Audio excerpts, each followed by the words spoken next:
नमस्कार दोस्तों, pure banking में आपका स्वागत है। और आज का डिस्कशन द हिंदू पे होगा।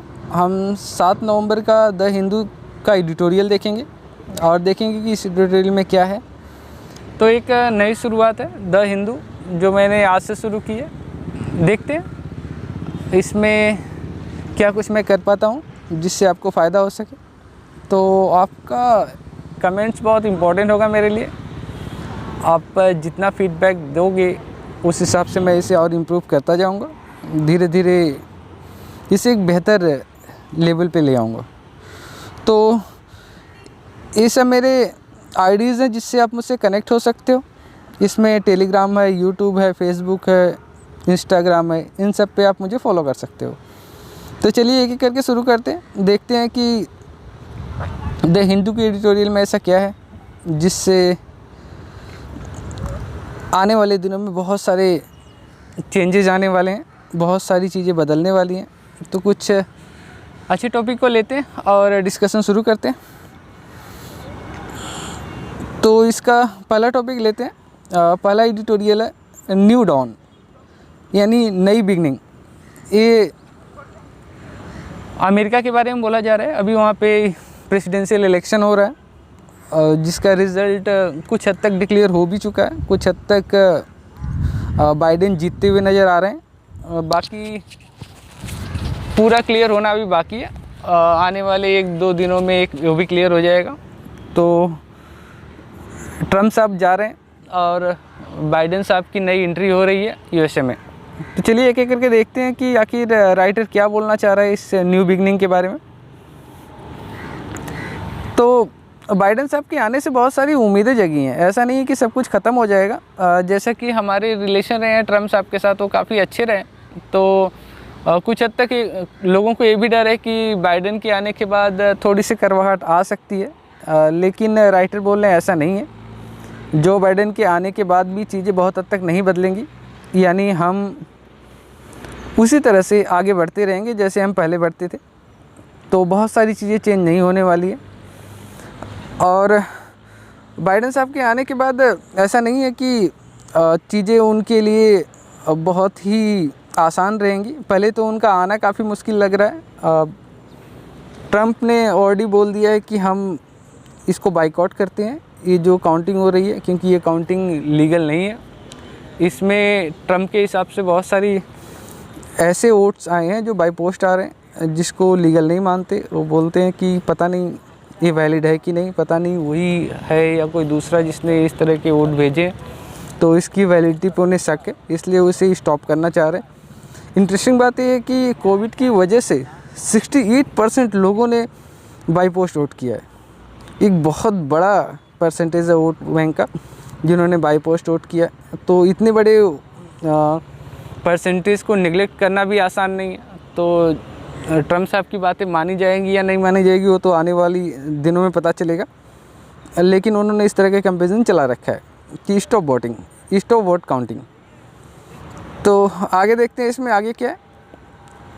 अगर सब कुछ ठीक रहा और चीज़ें आसान हुई तो बाइडेन साहब जनवरी 2021 में इंटर कर जाएंगे अपने ऑफिस में, यानी जनवरी 2021 से वो प्रेसिडेंट बन जाएंगे। अगर सब कुछ आसान और सब कुछ आसानी से चलता रहा तो, यानी स्मूथली हैंडओवर हुआ तो बाइडेन साहब के आने के बाद चीज़ें बहुत आसान उनके लिए नहीं है। जैसा कि माहौल ऑलरेडी अभी पेंडेमिक की वजह से चल रहा है, चीज़ें बहुत हद तक आउट ऑफ कंट्रोल हो चुकी हैं। तो उन्हें आते ही सबसे पहले हेल्थ केयर पे काम करना होगा, माइक्रो इकोनॉमिक पॉलिसी पे काम करना होगा, जो एक पेनफुल डिवीज़न हो चुका है सोसाइटीज़ में, ब्लैक और वाइट के बीच में, बाहरी और अंदर वालों के बीच में। इसको ख़त्म करना बहुत ज़रूरी है। इस पे उनको बहुत काम करना पड़ेगा, जो इस टेन्योर में ऑलरेडी क्रिएट हो चुका है।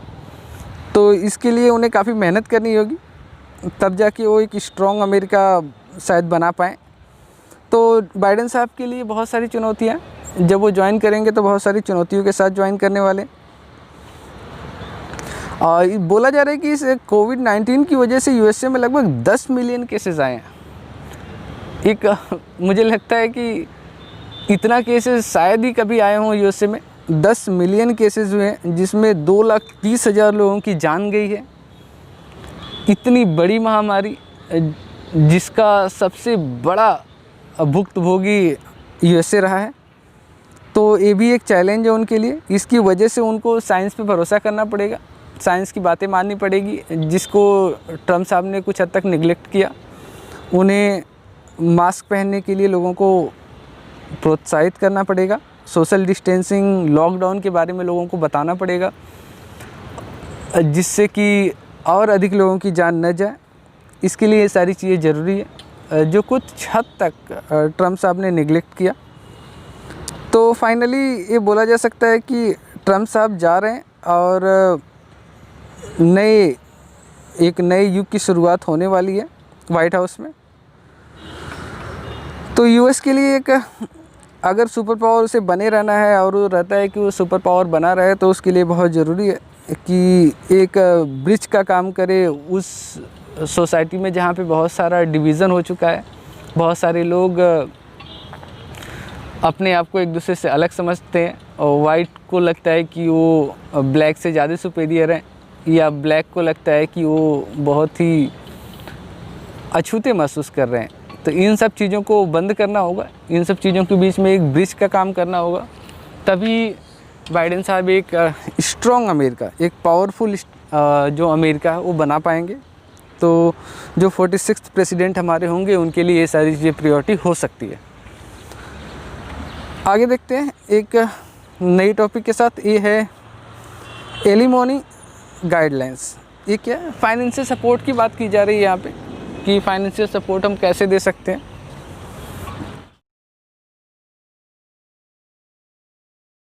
केस उनके बारे में है। एक्चुअली ये केस शुरू हुआ एक मुंबई का कपल था, वहाँ से शुरू हुआ। उस कपल ने कोर्ट में अपील की डिवोर्स के लिए, और वहीं से चीज़ें शुरू हुई। वहाँ से पता चला कि कितना ज़रूरी है कि एक औरत को फाइनेंशियल हेल्प मिलना चाहिए जब वो अलग होती है अपने हस्बैंड से। तो चलिए इसमें देखते हैं इसमें क्या है। इसमें बहुत सारे आर्टिकल को कोट किए गए हैं। कोर्ट ने आर्टिकल 15(3) इसको कोट किया। इसमें बोला कि nothing in this article shall prevent the state from making any special provision for women and children. बोला इस आर्टिकल में ऐसा कुछ भी नहीं है जो उन्हें रोकता है, स्टेटों को रोकता है कि वो औरतों और बच्चों के लिए कोई स्पेशल प्रोविज़न कर सके। यानी इसमें ऐसा कुछ भी नहीं है जो उन्हें ये करने से रोकता है। तो ऐसा कर सकते हैं, बच्चों और औरतों के लिए स्पेशल प्रोविज़न करना बहुत ज़रूरी है, और हर एक स्टेट को छूट है कि वो ऐसा करें। इसके अलावा आर्टिकल 39 को भी कोट किया। इसमें भी दिया which direct state policy towards equal pay and opportunities for both men and women and protecting the health of women and children are two key constitutional safeguard. तो आर्टिकल 39 में ऐसा दिया हुआ है कि सबको समान पे मिलना चाहिए, जो कि हमारी सोसाइटी में अभी भी नहीं हो रहा। और आदमी की अपेक्षा औरतों को कम पे मिलता है, जो कि सरासर गलत है। तो इस आर्टिकल के हिसाब से सबको समान पे मिलना चाहिए, और औरतों और बच्चों के हेल्थ की सेफ्टी बहुत ज़रूरी है, उनकी हेल्थ को प्रोटेक्ट करना चाहिए। ये भी इस कॉन्स्टिट्यूशन में दिया हुआ है, जो इसका की पॉइंट है। तो इस पे भी हम काम कर सकते हैं ताकि हम औरतों और बच्चों की लाइफ को बेहतर बना सकें। कोर्ट ने इसमें आगे भी बोला है कि जिस दिन से औरत मेंटेनेंस के लिए अप्लाई करती है कोर्ट में, उस दिन से उसे मेंटेनेंस मिलना चाहिए, और ये हर एक को पता होना चाहिए जब भी वो कोर्ट में अप्लाई करने जा रहा है कि आपको उस दिन से मेंटेनेंस मिलेगा। ये केस था मुंबई बेस्ड कपल का, जिनके बीच में डिस्प्यूट था और उन्होंने कोर्ट में अप्लाई किया था। इसके बदले में ये सब निर्णय दिया गया। तो ये जो बेंच थी जस्टिस इंदु मल्होत्रा और आर सुभाष रेड्डी की बेंच थी, इन्होंने इसके बारे में बोला। और इसमें इन्होंने और ये भी बोला कि कोई भी स्पेसिफिक कारण हो, रीजनेबल नीड्स जो है वाइफ की और डिपेंडेंट चाइल्ड की, वो पूरी होनी चाहिए। उसकी एजुकेशनल क्वालिफ़िकेशन या उसके पास कोई भी सोर्स ऑफ इनकम अलग से हो, उसके बाद भी उसकी ज़रूरतों को पूरा करना ज़रूरी है, और ये एक आदमी को करना पड़ेगा। इसमें आगे बोला the court laid down that what womens can make a claim for alimony under different law including protection of women from domestic Violence Act and Section 125 of the CRPC. Under the Hindus Marriage Act 1995, it would be inequitable to direct the husband to pay maintenance under each of the proceedings. आप किसी भी law में देख लो, इतने सारे law को उसने refer किया, बोला कि हर लॉ में प्रोविज़न है कि हस्बैंड को मेंटेनेंस पे करना होगा अपनी वाइफ को हर प्रोसीडिंग्स में। तो कोर्ट ने ये बोला है कि अगर हमें आने वाले दिनों में अपनी बीवियां, जो हमारे जो डिपेंडेंट्स वाइफ हैं आपकी या आपके जो बच्चे हैं, उनको गरीबी लेखा से यानी घर से बेघर होने से बचाना है, तो उन्हें मेंटेनेंस देना होगा और ये उनके लिए एक आशा की किरण होगी जिससे वो अपनी ज़िंदगी आराम से गुजार सकते हैं। एक और टॉपिक है, ये है Biden India and comfort in the old normals. इसके बारे में बात की जा रही है। इसमें अभी कुछ हद तक वही बातें बोली गई हैं जो पहले न्यू बिगनिंग ऑफ बाइडेन था, उसी हिसाब से इसमें भी बोला गया। इसमें क्या है कि बताया जा रहा है कि बाइडेन साहब आ रहे हैं और लगभग ट्रम्प का जाना तय है। तो अब क्या होगा आगे? क्या इंडिया और यूएसए के रिलेशन वैसे ही सेम रहेंगे जैसे पहले थे, या रिलेशन बदल जाएंगे? ये एक मुद्दा हो सकता है। तो इसमें बाइडेन साहब की हिस्ट्री को कवर किया गया है कि उनका पहला एक्सपीरियंस कैसा रहा एशिया पैसिफिक के बारे में, इंडिया के बारे में, या इस एरिया के जो दूसरे देश हैं उनके बारे में। उस हिसाब से हम ये अनुमान लगा सकते हैं कि बाइडेन साहब आगे चल के कैसे रहने वाले हैं। तो राइटर ने कोट किया है कि 2009 में बराक ओबामा जब प्रेसिडेंट थे तो उन्होंने बाइडेन साहब को बोला था कि कोई अल्टरनेट प्लान बनाइए अफ़गानिस्तान से निकलने का। उस समय जो वहाँ के जनरल थे अफ़गानिस्तान के, उन्होंने बोला था कि हमें 4 लाख और ट्रूप चाहिए, अगर हमें आप 4 लाख और ट्रूप दोगे तो हम अफ़गानिस्तान जीत सकते हैं। एक बहुत बड़ा चैलेंज था अमेरिका के लिए, 4 लाख ट्रूप देना आसान नहीं था। तो इसकी वजह से उन्होंने बाइडेन को बोला था, ओबामा साहब ने, कि कोई एक अल्टरनेट प्लान सोचिए ताकि हमें इतना ट्रूप न देना पड़े। तो इस पर काफ़ी काम किया बाइडेन साहब ने। उस समय काम करके काफ़ी कुछ मेहनत करके उन्होंने एक 5 पॉइंट एजेंडा तैयार किया। उस एजेंडे के हिसाब से ये था कि हमें धीरे धीरे अपने ट्रूप कम करने हैं, न कि देने हैं। उसको उन्होंने नाम दिया काउंटर टेररिज्म प्लस नाम दिया था।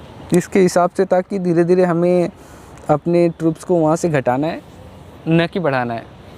तो लेकिन इस पे उस समय काम नहीं हो पाया। ओबामा ट्रम्प की बातें नहीं माने, ओबामा ने बाइडेन की बातें नहीं मानी और कुछ ट्रूप दिए थे। लेकिन कुछ दिन के बाद में जब ट्रम्प पावर में आए तो उन्होंने उनकी बातों को मानी, यानी उन्होंने लगभग उसी तरह के प्लान पे काम किया जो बाइडेन साहब ने दिया था, और धीरे धीरे अपने ट्रूप कम किए अफ़गानिस्तान से। अच्छा, इसके अलावा पाकिस्तान ने भी बाइडेन को एक सिविलियन ऑनर दिया था, उसका नाम था हिलाल पाकिस्तान। जो हाईएस्ट सिविलियन ऑनर है वो पाकिस्तान ने बाइडेन साहब को दिया था उनके टेन्योर में। तो बाइडेन की और एक फेवरेट पॉलिसीज़ है तालिबान के बारे में। बाइडेन हमेशा ये मानते थे कि तालिबान से बात होनी चाहिए, बात हो के एक बीच का रास्ता निकलना चाहिए। तो ये भी बाइडेन की सोच थी, अगर हमें अफ़गानिस्तान से निकलना है तो तालिबान से बात करनी ही पड़ेगी। तो तालिबान या अफ़गानिस्तान के बारे में बाइडेन की ये सोच रहने वाली है कि जो टॉक्स हैं वो कंटिन्यू रहेंगे। तो बाइडेन और ट्रम्प में इंटरनेशनल जो उनकी पॉलिसी है उसमें बहुत ज़्यादा डिफरेंस नहीं रहने वाला है। ट्रम्प भी ये मानते थे कि हमारे ट्रूप्स कम होने चाहिए, बाइडेन भी ये मानते हैं कि ट्रूप्स कम होने चाहिए। तो दोनों की सोच यही है, तो दोनों इस पे काम करेंगे। और तालिबान से बात करना ट्रम्प भी चाहते थे, तालिबान से बात करना बाइडेन भी चाहते हैं। तो जो तालिबान से बात अभी शुरू है और अब अमेरिका की, वो कंटिन्यू रहेगी और कोई बीच का रास्ता जल्दी निकलेगा इस पर।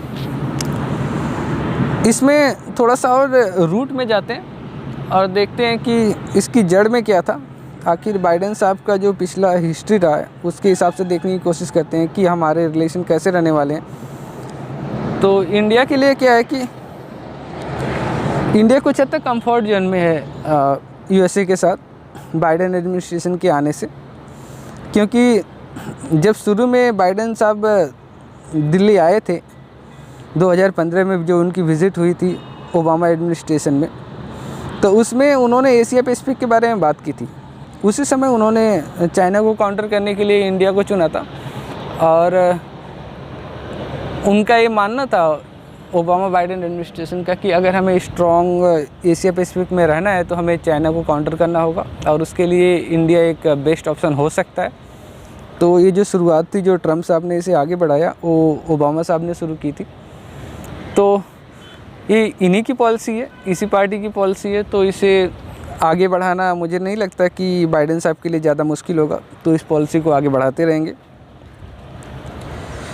इसमें एक मिलिट्री फाउंडेशन के बारे में भी बात करेंगे। हो सकता है कि अपना फंडामेंटल एग्रीमेंट जो मिलिट्री का है वो इंडिया के साथ और बढ़ाएं बाइडेन साहब, और ये उनके लिए फ़ायदे का सौदा होगा, क्योंकि इंडिया एक बहुत बड़ा मार्केट है। अगर वो अपना मिलिट्री फाउंडेशन एग्रीमेंट बढ़ाते हैं इंडिया के साथ, तो उन्हें एक बहुत बड़ा मार्केट मिलेगा, और इंडिया को भी अभी उनकी ज़रूरत है, हमें लेटेस्ट हथियारों की ज़रूरत है। तो हम भी अमेरिका से इस बारे में बात करना पसंद करेंगे। इससे अमेरिका को अपने मिलिट्री हार्डवेयर बेचने में आसानी होगी। और इसके अलावा बाइडेन साहब ने जो हमारे इंडियन अमेरिकन्स हैं, अपने कंपेरिजन स्पीच जो उन्होंने दी थी, उसमें उन्होंने उनको अश्योर कराया था कि वीज़ा को लेके आप निश्चिंत रहें, आपकी वीज़ा पे कोई प्रॉब्लम नहीं आने वाली है, हम आपके फेवर में हैं, और हम चाहते हैं कि आप लोग का वीज़ा इशू होता रहे, क्योंकि वो इंडियन माइग्रेंट्स की वैल्यू समझते हैं अमेरिका में। वो जानते हैं कि वो कितना इम्पोर्टेंट है अमेरिका के डेवलपमेंट के लिए। और इसका एक एग्ज़ाम्पल उन्होंने कमला हैरिस के रूप में दे दिया है। कमला हैरिस को अपना वाइस प्रेसिडेंट बनाया है, जिससे पता चलता है कि जो इंडियन अमेरिकन्स हैं उनकी क्या इम्पोर्टेंस है अमेरिका में आज की डेट में। तो इस मामले में भी इंडिया फ़ायदे में। इंडिया की जो वीज़ा पॉलिसी है वो बेहतर रहेगी, बल्कि ट्रम्प साहब के समय में थोड़ी बहुत हमें प्रॉब्लम आती है H1B वीज़ा में, लेकिन शायद उसमें जो प्रॉब्लम थी वो अब दूर हो, हम और बेहतर कंडीशन में आए। कुछ फ्रिक्शन एरिया भी हैं, उस पर भी बात होगी, वो भी एक हमारी गवर्नमेंट के लिए एक मुद्दा हो सकता है, हमें उस पर काम करना होगा। फ्रिक्शन एरिया में जो वहाँ की पार्टी थी जब वो सत्ता में नहीं थी, तो उन्होंने खुल के विरोध किया था। एक US का कमीशन बैठा था इंटरनेशनल रिलीजियस फ्रीडम पे ऊपर, तो उसने बहुत सारी रिपोर्ट दी थी। उस रिपोर्ट पे डेमोक्रेटिक पार्टी की कुछ लीडर्स थे, जिसमें हैरिस भी थी, मार्क वार्नर थे, परमिला जयपाल थी। इन्होंने खुल के बात की थी और खुल के आवाज़ उठाई थी। वो मुद्दे थे, जम्मू कश्मीर का था, सिटीजनशिप अमेंडमेंट एक्ट था, communal and caste based violence था, action against non governmental organisations था, मीडिया फ्रीडम था। इन सब चीज़ों पे उन्होंने खुल के बात की थी, और ऐसा माना था कि इंडिया में इन सब चीज़ों का हनन हो रहा है जो नहीं होना चाहिए। तो ये हमारी गवर्नमेंट के लिए एक मुद्दा है। देखना होगा कि आगे हमारी गवर्नमेंट इस मुद्दे से कैसे पार पाती है। तो ये फ्रिक्शन एरिया होंगे दोनों के बीच में। इसके अलावा कुछ अच्छी चीज़ें भी हैं बाइडेन के बारे में। 2013 में वो मुंबई में विज़िट किए थे बाइडेन साहब, तो उसमें उन्होंने बोला था कि we admire the way you have melded ethnicities, यानी हम आपके जो मिक्स कल्चर है उसकी प्रशंसा करते हैं। ये शायद यहीं पे देखने में मिलता है कि जहाँ पे इतना मिक्स कल्चर इतनी आसानी से एक साथ मिल के रह पाता है, तो हम इसकी प्रशंसा करते हैं। Faith and tongue into a single proud nation, जो यहाँ का लोगों का विश्वास है, जो यहाँ की अपनी ज़ुबान है, उसकी वजह से भी लोग एक दूसरे से जुड़े हुए हैं। बहुत सारी भाषाएं होने की वजह से, होने के बावजूद भी लोग एक दूसरे पर भरोसा करते हैं, एक दूसरे से जुड़ के रहते हैं, तो हम इसकी भी प्रशंसा करते हैं। आप एक प्राउड नेशंस के रूप में उभरे हो, ये एक बहुत बड़ी बात है। तो हम इससे काफ़ी खुश हैं कि इतने सारे डाइवर्सिटी होने के बाद भी आप लोग एक नेशन में बंधे पड़े हो। एक एग्ज़ाम्पल है पूरी दुनिया के लिए। यहाँ के इंटरप्रेन्योर के बारे में भी उन्होंने बोला कि यहाँ का इंटरप्रेन्योर हो वो एक जैसे लगता है एक बहुत ही मजबूत धागे से बंधा हुआ हो इसकी इंडियन सोसाइटी में। और इसमें वो एक रिक्शा वाला से लेके एक वेब प्रोग्रामर तक की बात करते हैं। बोलते हैं कि सारे लोग इंडियन सोसाइटी से जुड़े हुए हैं, सबको अपनी सोसाइटी बहुत प्यारी है। तो ये एक काबिल तारीफ़ है कि आप लोग अपनी सोसाइटी से इतना प्यार करते हो, उससे इतना मिक्स हो।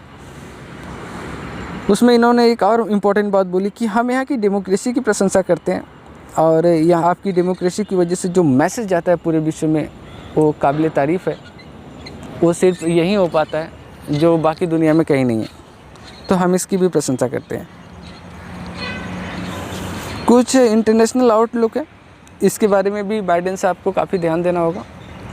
इसमें है जैसे वो सत्ता में आएंगे उनके लिए बहुत बड़ा चैलेंज होगा कि वो क्या करते हैं। क्या वो जो ट्रम्प की पॉलिसीज़ थी इंटरनेशनल इश्यूज़ पे उसे रिवर्स करते हैं या उसे आगे बढ़ाते हैं।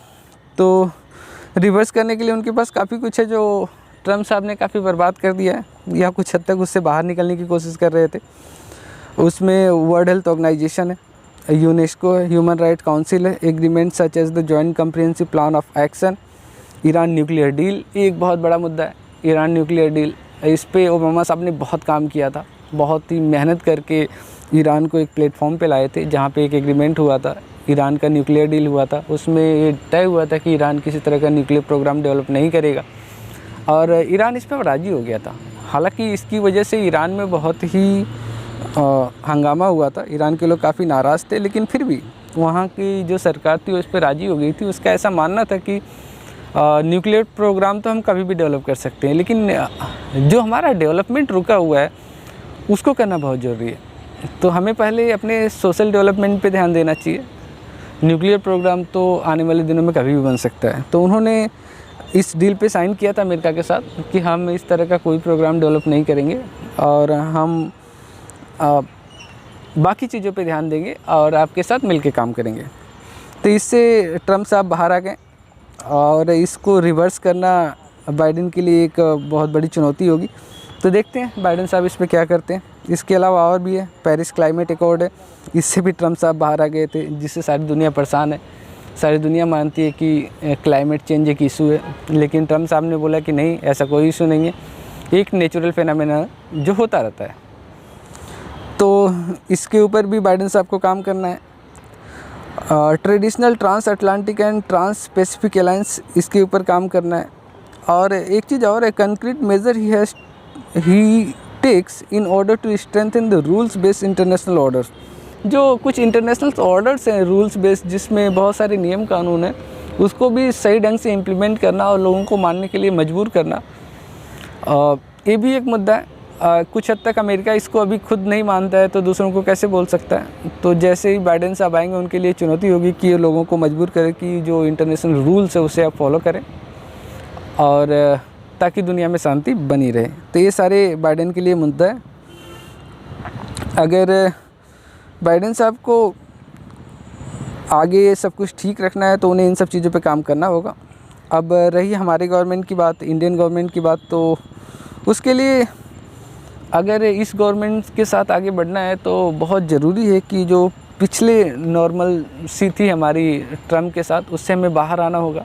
उससे बाहर आके उन सब चीज़ों को भूलना होगा और देश के इंटरेस्ट में पर्सनल इंटरेस्ट पीछे छोड़ना होगा और देश के इंटरेस्ट में हमें बहुत जल्दी इस नई गवर्नमेंट के साथ नॉर्मल होना होगा और नॉर्मल होके आगे बढ़ना होगा। ये कुछ महीने लगेंगे, कुछ महीने में इंडियन गवर्नमेंट नॉर्मल हो जाएगी, क्योंकि कोई भी रिलेशनशिप पर्सनल नहीं हो सकता देश के लिए। देश का रिलेशनशिप देश के ऊपर निर्भर करता है, देश के इंटरेस्ट पर निर्भर करता है। और आज के डेट में हमारा और अमेरिका का इंटरेस्ट लगभग सेम है, हम दोनों लगभग एक ही प्लेटफॉर्म पे हैं। तो हम उम्मीद करते हैं कि ये रिलेशनशिप बहुत जल्दी पटरी पे आ जाएगा।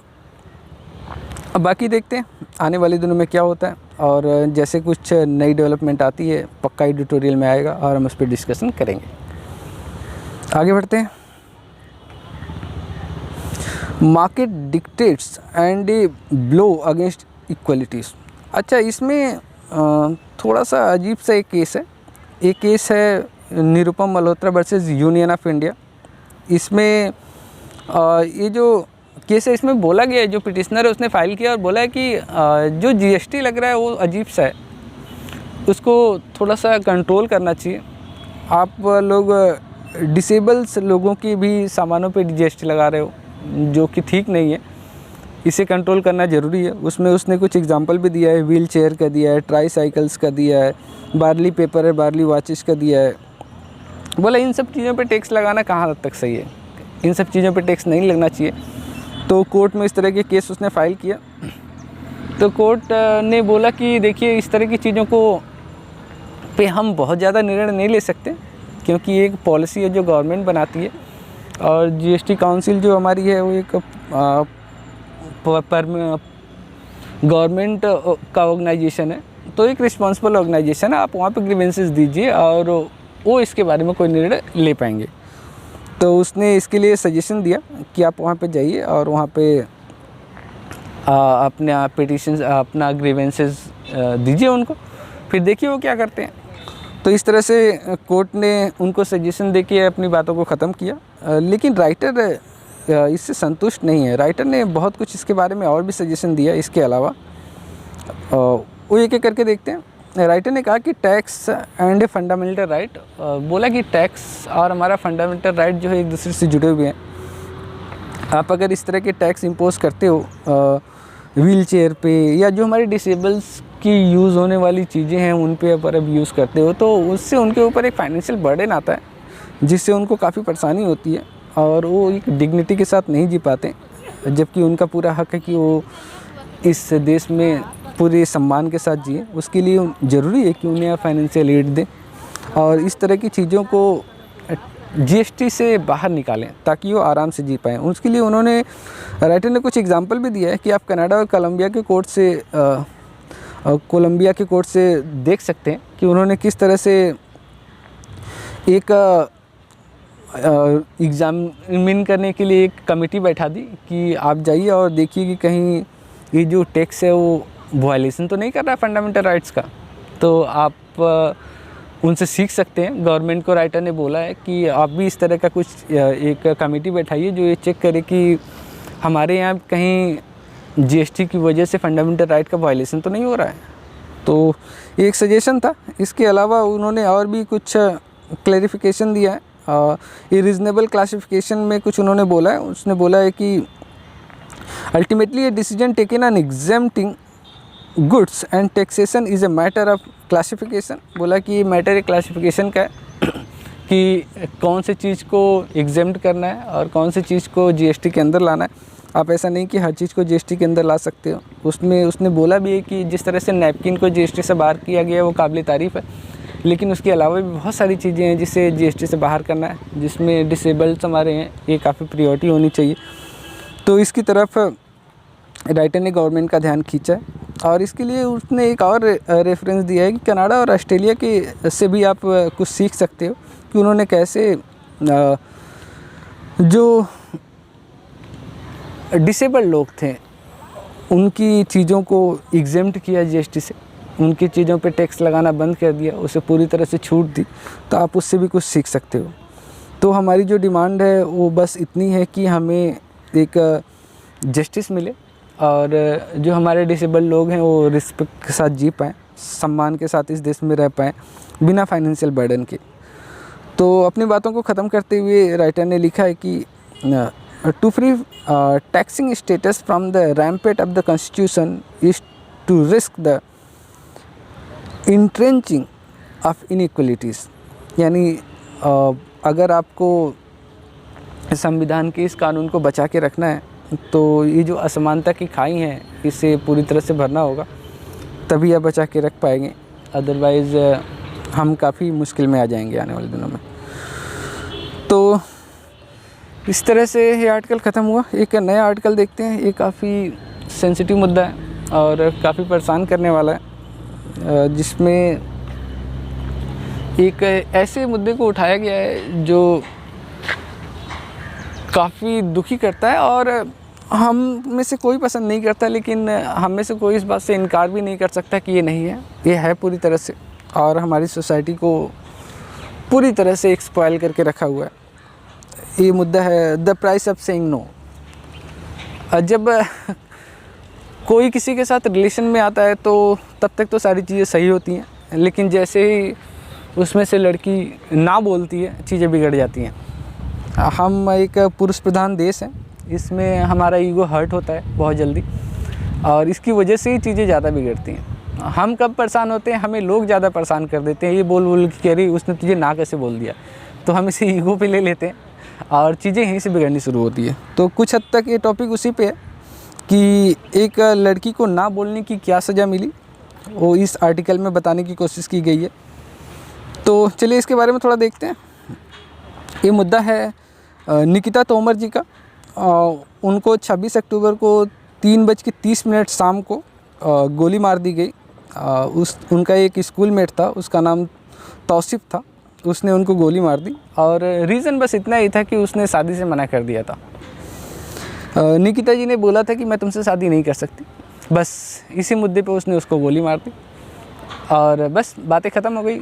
अगर एक गोली मारना सोल्यूशन है तो मुझे लगता है कि हम अपनी सोसाइटी को ख़त्म कर रहे हैं। जब पुलिस ने इनको पकड़ा और बोला कि हाँ तुमने उसको गोली क्यों मारी, तो उसने बोला कि एक घिसा पिटा से डायलॉग जो हमारे लोगों के बीच में बैठा हुआ है वो यही है कि अगर वो मेरी नहीं बन सकती तो किसी की नहीं बन सकती, इसलिए मैंने उसको गोली मार दी। तो ये कितना सही है इस सोसाइटी के लिए, ये आप लोगों को डिसाइड करना है। क्या अगर वो हमारी नहीं तो किसी की नहीं, क्या यही हमारी सोच है? अगर यही हमारी सोच है तो हम बहुत गलत डायरेक्शन में जा रहे हैं। कुछ हद तक इसके लिए हमारे गार्जियन भी जिम्मेदार हैं कि हम जितनी पाबंदी लड़कियों पे लगाते हैं उतनी पाबंदी अगर हम अपने लड़कों पे लगाना शुरू कर दें, अपने बेटों पे लगाना शुरू कर दें, तो शायद कुछ हद तक सोसाइटी को हम बदल सकते हैं। तो राइटर का इशारा इस तरफ भी है कि हमें इस बारे में सोचना होगा कि क्या ना बोलने की सज़ा मौत हो सकती है। तो इस केस में थोड़ा सा और देखते हैं। ये रिलेशनशिप थोड़ा पुराना था। इसमें एक बार 2018 में उनको किडनैप भी किया गया था इस लड़की के द्वारा, लेकिन फिर फैमिली के बीच में सुलह हुई और इस तरह से लड़की घर वापस आ गई। तब से बातें शांत थी, लेकिन 26 अक्टूबर को जब लड़की एग्ज़ाम देने अपने स्कूल में गई थी तो एग्ज़ाम दे के बाहर निकली, गेट से ही उसको एक गाड़ी में ज़बरदस्ती बैठाने की इस लड़के ने कोशिश की और उसने मना कर दिया। इस पे उसने उसको गोली मार दी। तो ये पूरा मैटर है। पुलिस ने उसको पकड़ लिया है अभी, इस लड़के को, और इसमें 700 पेज की चार्जशीट भी दाखिल कर दी है। इसमें 60 लोगों विटनेस भी हैं जिन्होंने इस घटना को होते हुए देखा है। तो मुझे उम्मीद है कानून अपना काम करेगा और उन्हें जल्द से जल्द सज़ा मिले, ताकि इस सोसाइटी में इस तरह के लोगों को एक मैसेज जाए कि इसका रिज़ल्ट अच्छा नहीं होगा। अगर आप इस तरह की चीज़ें करते हैं तो आप किसी एक की लाइफ तो बर्बाद कर ही रहे हैं, लेकिन आप अपनी लाइफ भी आबाद नहीं कर रहे हैं। आपको भी काफ़ी मुश्किल आ सकती है इसकी वजह से। तो इसके साथ ही आज का द हिंदू ख़त्म करते हैं। मुझे उम्मीद है कि इससे आपको कुछ फ़ायदा हुआ होगा। आप कमेंट्स में ज़रूर लिखिए कि आप क्या चाहते हैं, आपको इससे में क्या इम्प्रूवमेंट करना है, तो मैं करता रहूँगा और इसे एक बेहतर वीडियो बनाने की कोशिश करूँगा। तो आज के लिए इतना ही। Thank you very much.